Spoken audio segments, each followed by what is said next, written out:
Disney's new Darth Maul Legacy Lightsaber box set is the nicest limited edition box set they have made yet. The box is the same size and slide top design as the Cal Kestis and Temple Guard box sets. But Disney have outdone themselves on the paint job on this box, with a weathered Maul design on the front, and Maul's classic line from The Phantom Menace written in Arabesh.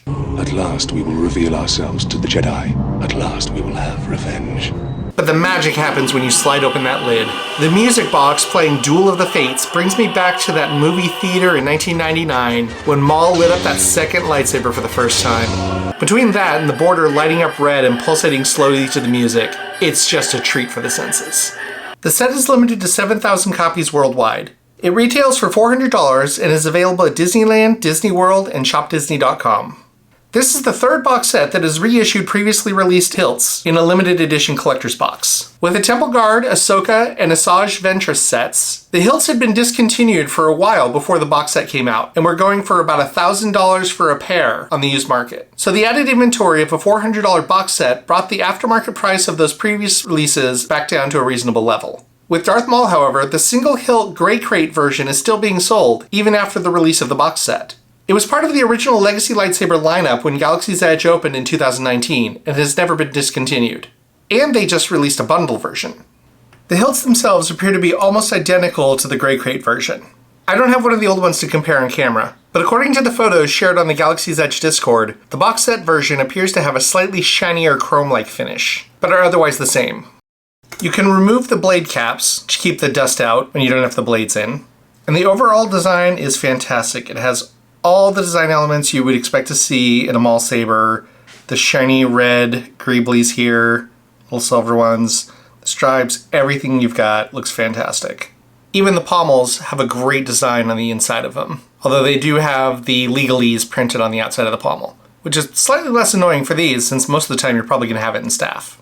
You can remove these orange stickers, as well as these stickers that have the legalese printed on them on the back. Unfortunately, you can't remove the European Union stamp. That has to be stamped directly on it by law, unfortunately. To activate them, you turn this knob just slightly. I'll show you that again when they have blades in them. Overall, it's a really fantastic design. It has the CoverTech clips on the back in case you want to attach it to your belt. Obviously, you don't need two, so if you want to, you can take a Phillips head screwdriver and remove one of them, or both of them if you're not going to hang it on your belt. Overall, it's a really, really nice design. If you want to split the staff into two separate hilts, you just unscrew it. It's about 2.5 full rotations to get it all the way off. Inside, you'll get the chassis that includes the speakers and the batteries and the electronics in the middle of it. If you undo this screw, you can remove that and replace the 3 AAA batteries inside. Then you just slide that back in, turn it until it slides all the way down, and then take that pommel and screw that back on instead of the coupler. And then you've got a nice individual hilt. And if you put the pommel on both of them, you can dual wield. You do also get this hex wrench. And the purpose of this is when you do screw these in, sometimes if you screw them a little too tight or a little too loose, the greeblies along the top are not exactly going to line up. So what you can do is use this hex key to unscrew this bolt in here. These two sides will spin separate from each other. And then when you get them lined up exactly the holes the way that you want them so that all of your buttons and greeblies line up, then you would tighten it back into shape so that when you do reattach the hilts, it's going to display nice and even the way you could want it to. It's kind of a pain to do, and out of the box you shouldn't need to do it. Just over time, as you get wear and tear and everything kind of like tightens and loosens, you might need to adjust it here and there. It uses the standard Legacy Lightsaber blades, which can be purchased at Disneyland, Disney World, or occasionally online at DisneyStore.com. For a saber staff like Maul's, where the double hilt alone is 22 inches, the blade length can make a huge difference. With 36-inch blades, this staff comes to a whopping 7 feet 10 inches.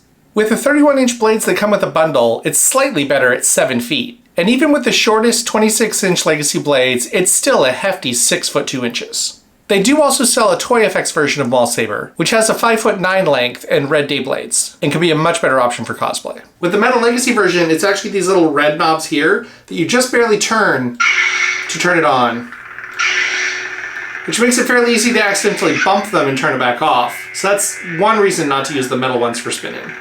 They're also a lot less red in the daylight, and when they're off, not red at all. When you hang it on your belt, that CoverTech wheel makes it easy to attach to your belt, and it looks pretty good. Comes down to about my knee. I'm 5'10", so it's fairly big, but it doesn't wobble around too much. Stays kind of where it's supposed to be. Now at 3 pounds and 3.5 ounces, after carrying that around all day at a convention or one of the Disney parks, that might start to weigh on you a little bit. That's where using the toy one might come in a little handy, since it's just a little bit over a pound, 1 pound 3 ounces. If you're a hardcore Darth Maul fan or Darkside fan, I think this is going to make a really great addition to your collection. If you're just looking for something to cosplay with, this might be a little overkill. So subscribe and stay tuned, and we'll talk about that toy one in the next video. Thanks, and I'll see you in the next one.